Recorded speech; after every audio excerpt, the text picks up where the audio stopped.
Maya Govanen. Welcome to the Tolkien Lore Channel.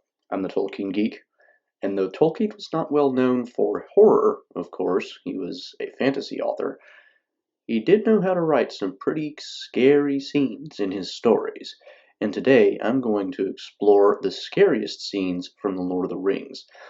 I'm not going to take them in order of how scary they are. I'm going to look at how they appear chronologically, and of course some of you may think that I'm leaving out some that are important, but these are the ones that gave me the willies whenever I read them. So let's get started. My first choice for a scene comes from a section in the book which is not at all represented in the movies, and that's the Barrow-downs. Now, you're probably at least vaguely familiar with Tom Bombadil, even if you haven't read the books, and the Barrow-downs scene follows the visit with Tom Bombadil by the hobbits. Tom Bombadil sets them on their way, and they're trying to get back to the road from the old forest, but they're skirting the edge of the Barrow-downs, which are already kind of introduced to us a little bit as something that even the hobbits are aware of in the wide world that is not something that you want to mess with. And the reason for that is there are a lot of scary tales about it. Now, the scene gets set up when Frodo and company, Sam, Merry, and Pippin, stop for lunch, and they think they're making good time. They're going to do just fine. They stop on the top of a hill, and the next thing you know, they're waking up, and this is where the scene kind of begins. Let me just read a section from where that starts. Riding over the hills and eating their fill, the warm sun and the scent of turf, lying a little too long, stretching out their legs and looking at the sky above their noses, these things are perhaps enough to explain what happened. However that may be, they woke suddenly and uncomfortably from a sleep they had never meant to take. The standing stone was cold, and it cast a long pale shadow that stretched eastward over them. The sun, a pale and watery yellow, was gleaming through the mist just above the west wall of the hollow in which they lay. North, south, and east. Beyond the wall, the fog was thick, cold, and white. The air was silent, heavy, and chill. Their ponies were standing crowded together with their heads down. Now, this isn't the really scary part, but Tolkien here is already setting the stage for the scariness. There's fog. He talks about the pale, watery sun. He gives us a pretty clear idea that something probably not quite right is going on here. Now, let's actually read the section where the really scary stuff begins.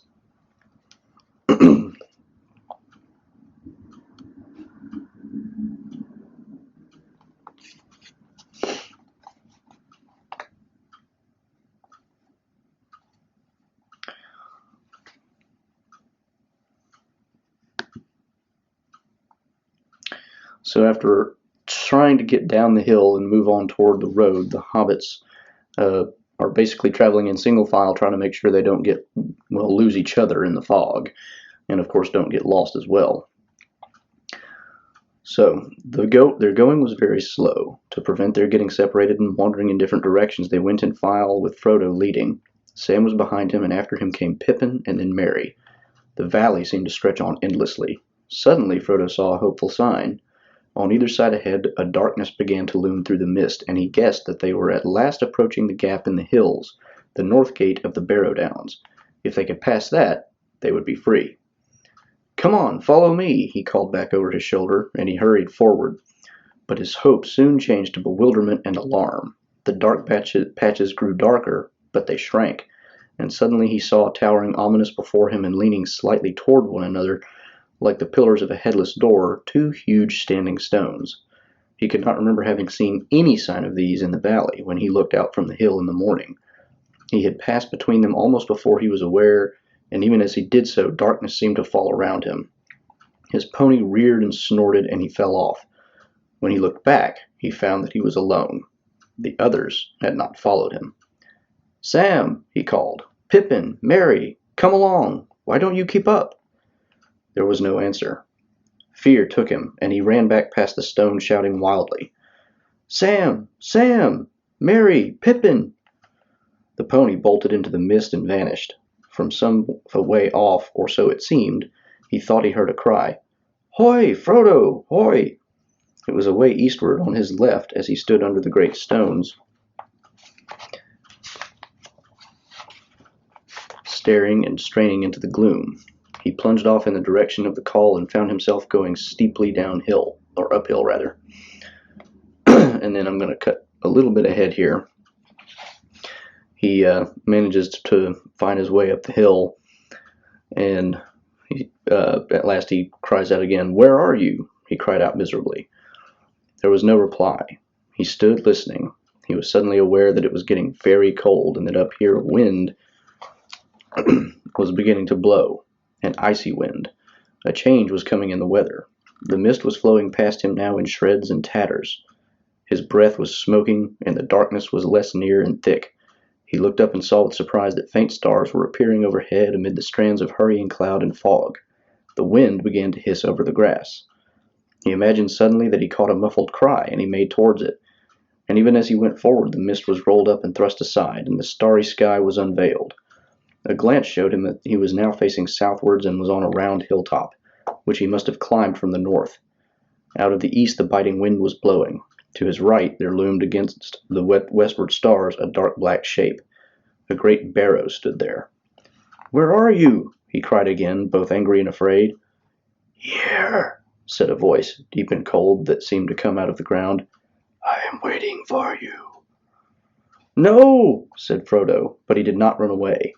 His knees gave, and he fell on the ground. Nothing happened, and there was no sound. Trembling, he looked up, in time to see a tall, dark figure like a shadow against the stars. It leaned over him.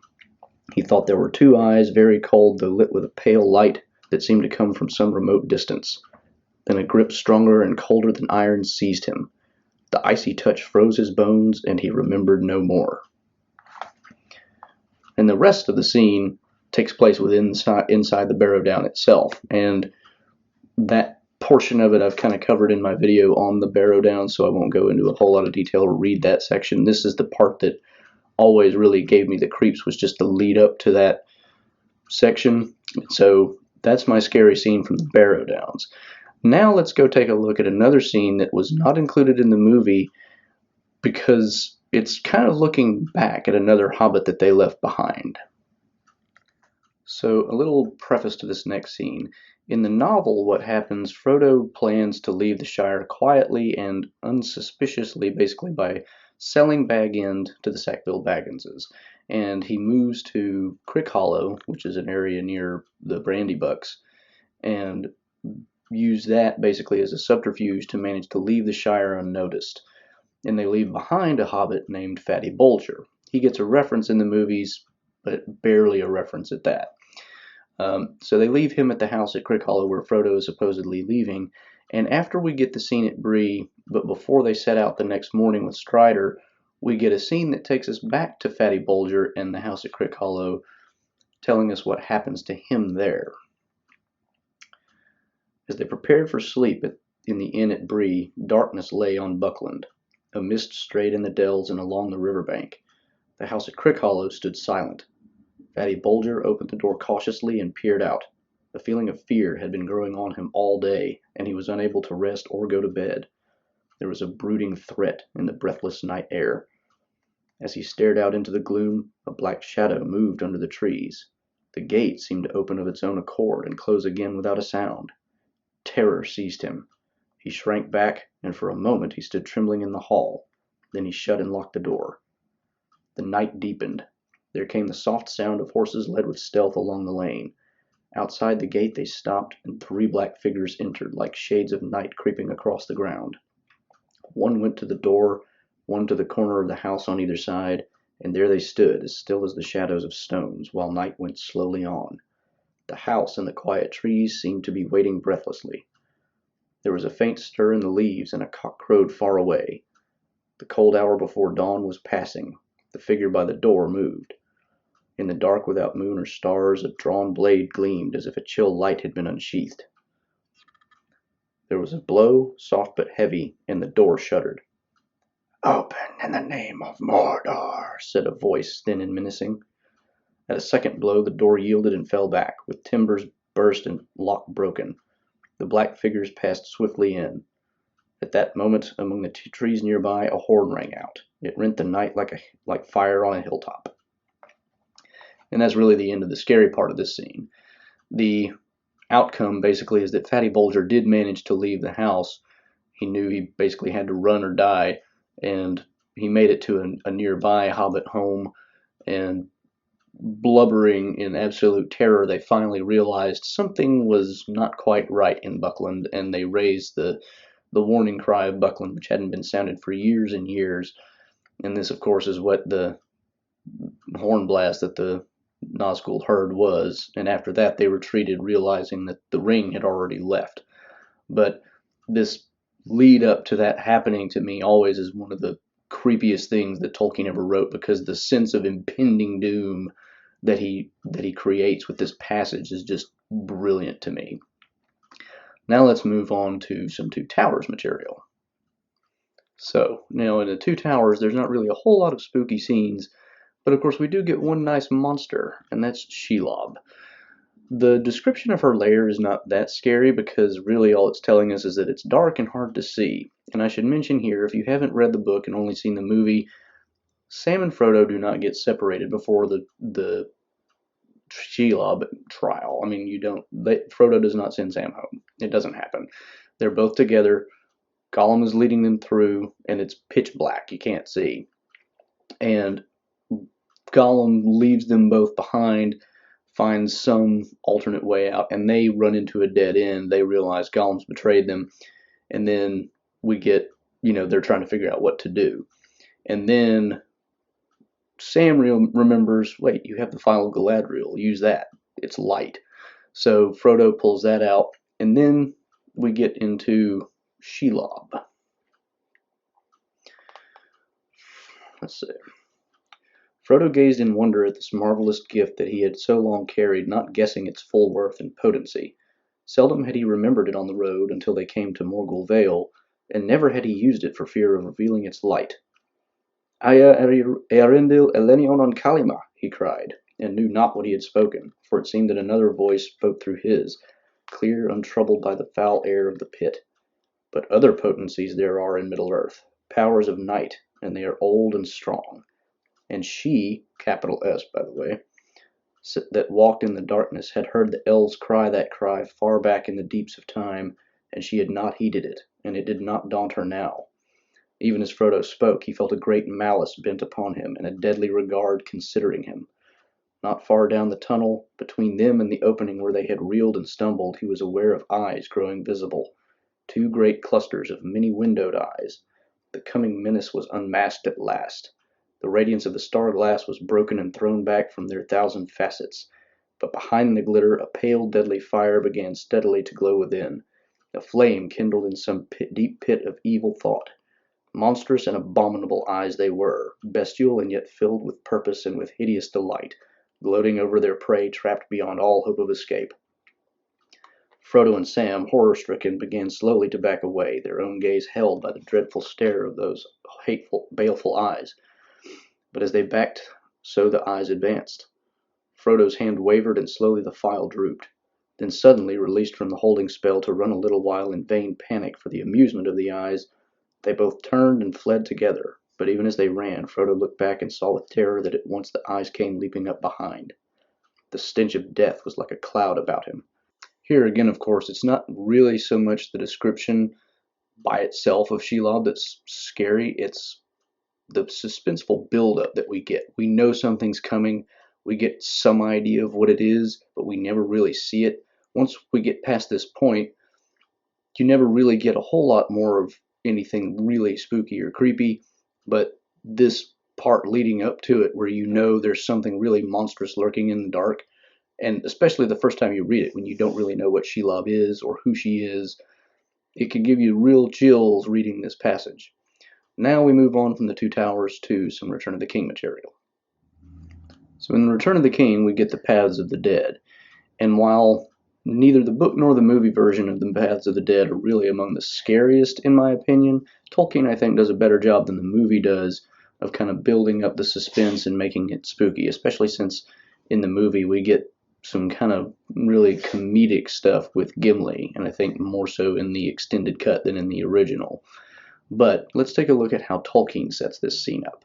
Oh, by the way, I should mention the novel has a group of Dunedain coming from the north and meeting Aragorn in Rohan, so they're also with Legolas, Gimli, and Aragorn at this point.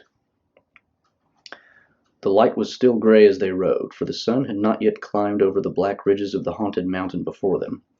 A dread fell on them, even as they passed between the lines of ancient stones and so came to the dim hold. There, under the gloom of black trees that not even Legolas could long endure, they found a hollow place opening at the mountain's root, and right in their paths stood a single mighty stone like a finger of doom.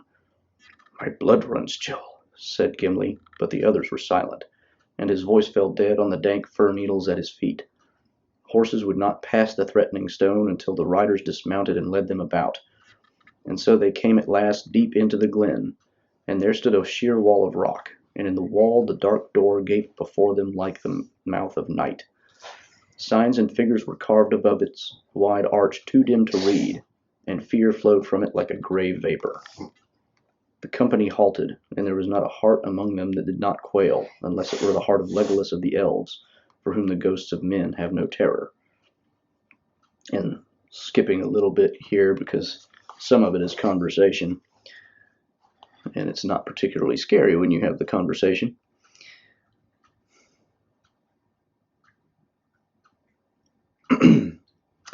Then Legolas laid his hands upon his eyes, his horse's eyes, and sang some words that went soft in the gloom, until he suffered himself to be led, and Legolas passed in, and there stood Gimli the dwarf, left all alone.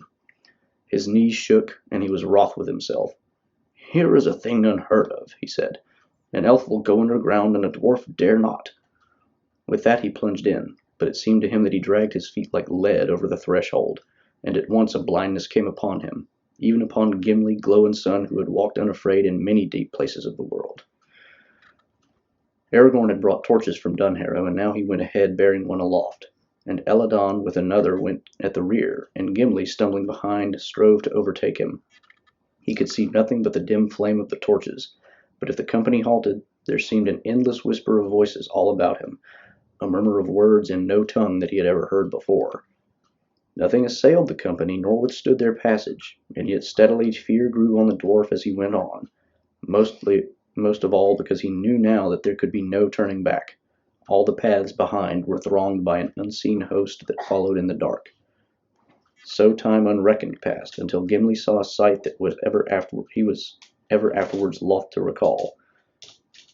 The road was wide, as far as he could judge, but now the company came suddenly into a great empty space, and there were no longer any walls upon either side.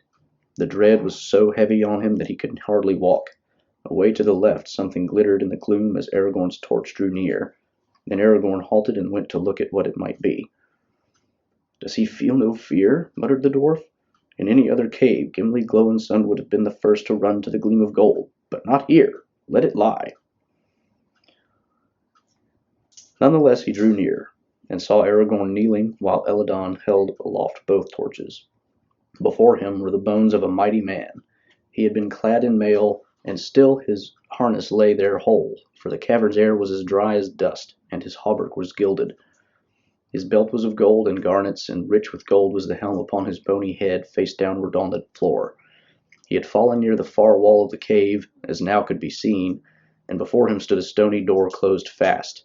His finger bones were still clawing at the cracks. A notched and broken sword lay by him, as if he had hewn at the rock in his last despair. Aragorn did not touch him, but after gazing silently for a while, he rose and sighed. "Hither shall the flowers of Simblamuna never come until world's end," he murmured. 9 mounds and 7 there are now green with grass, and through all the long years he has lain at the door that he could not unlock. Whither does it lead? Why would he pass? None shall ever know. And it goes on further, of course, but that's, to me, the spookiest part of the narration. And we do get some more material both shortly after this and later when they finally exit the cave, where you get a little bit more of the actual dead following them. But to me, up to this point is really the best part, and especially where we find the dead skeleton basically apparently trying to open a door in desperation. So that to me is the best part. Now let's take a look at one more scene, which is maybe the least scary on this list, but I think it's still interesting. Now in this last scene, we have Sam attempting to rescue Frodo. And this is one of those areas where you might be wondering, if you haven't read the novel, what I'm talking about. Well, in the novel, Sam finally makes it into the Tower of Cirith Ungol in The Return of the King. Shelob happens all in the Two Towers, which I guess you should have figured out by now since I've covered Shelob in the Two Towers section. But here, we get something that's kind of vaguely hinted at in the movie because you get an image in the movie, but let me just read the passage and you'll probably figure it out. So Sam has arrived at the gate and he's realizing at the moment that Frodo still has the mithril coat, which might lead orcs to kill him out of hand just to obtain it. And he says, "Come on, you miserable sluggard," Sam cried to himself. "Now for it." He drew Sting and ran towards the open gate, but just as he was about to pass under its great arch, he felt a shock, as if he had run into some web like Shelob's, only invisible. He could see no obstacle, but something too strong for his will to overcome barred the way. He looked about, and then within the shadow of the gate he saw the two Watchers. They were like great figures seated upon thrones. Each had 3 joined bodies and 3 heads facing outward, and inward, and across the gateway. The heads had vulture faces, and on their great knees were laid claw-like hands. They seemed to be carved out of huge blocks of stone, immovable, and yet they were aware. Some dreadful spirit of evil vigilance abode in them. They knew an enemy. Visible or invisible, none could pass unheeded. They would forbid his entry or his escape. Hardening his will, Sam thrust forward once again and halted with a jerk, staggering as if from a blow upon his breast and head. Then greatly daring, because he could think of nothing else to do, answering a sudden thought that came to him, he drew slowly out the phial of Galadriel and held it up.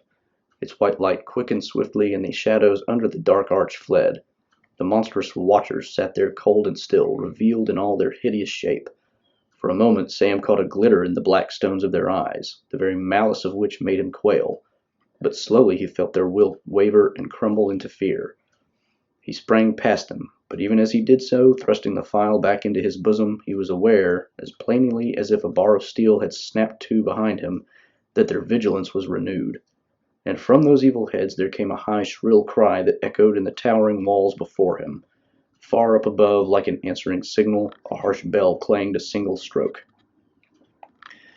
So here, the scariness is not even necessarily so much in the description for me, but in the mere fact that we have an apparently inanimate object which is nevertheless sentient and aware and capable of doing rather interesting things.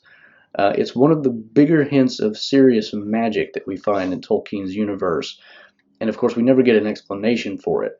They run into the same problem when Sam and Frodo are exiting Cirith Ungol and they have to use the phial again, and this time they put up a little more resistance, and when they make it through, the gateway actually crumbles around them because the amount of strain, I suppose, is just too great. But I always found this really interesting, and partially maybe because of the old Rankin Bass movie, The Return of the King, where the description is narrated by John Huston, who also plays Gandalf, and the scene, the way they play it out there, I think is pretty well done and also adds a little bit to the creepiness. So those are the creepiest scenes that, in my opinion, from The Lord of the Rings. If you have others that you think I should have included on the list, please do mention them in the comments below, and, well, I'll leave it there. So those are my thoughts on the scariest scenes in The Lord of the Rings. Hope you enjoyed that. Hope you enjoyed the dramatic readings. Hope they came across pretty well. As I mentioned, if you have other ideas for what I should have included, please leave them in the comments below. If you want to watch previous videos that I've done, you can find those to my left and right, and you can also subscribe by clicking the button below my face here.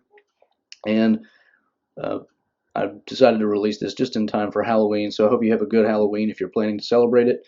And until next time, I'm the Tolkien Geek, signing out for the Tolkien Lore channel. Namaste.